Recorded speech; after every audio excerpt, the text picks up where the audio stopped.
त्यांनी निवेदन दिलेले, काय सांगाल? जय भीम, जय शिवराय, जय लोजप्पा रामविलास।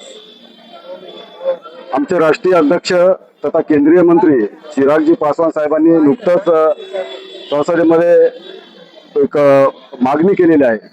हीच मागणी आमचे लोकजनशक्ती पार्टीचे संस्थापक अध्यक्ष स्वर्गीय पद्मभूषण रामविलासजी पासवान यांनी सुद्धा हीच मागणी केली होती की ज्याप्रमाणे केंद्रामध्ये राज्यामध्ये आरक्षण आहे, या आरक्षणाच्या जोरावर आज दलित, ओबीसी, भटके, विमुक्त स्वबळावर मजबूत झालेले आहेत।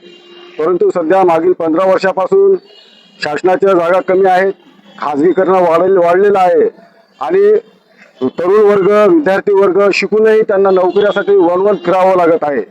यासाठी जे रामविलास पासवान साहेबांनी जे पाऊल उचललं होतं, त्यांच्या पावलावर पाऊल ठेवून केंद्रीय मंत्री चिरागजी पासवान साहेबांनी 27 जुलै 2026 रोजी संसदेमध्ये हा मुद्दा उपस्थित केलेला आहे।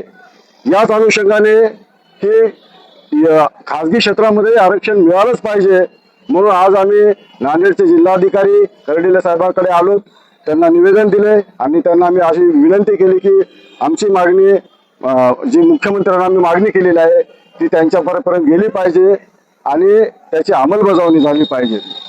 जय भीम, जय भारत।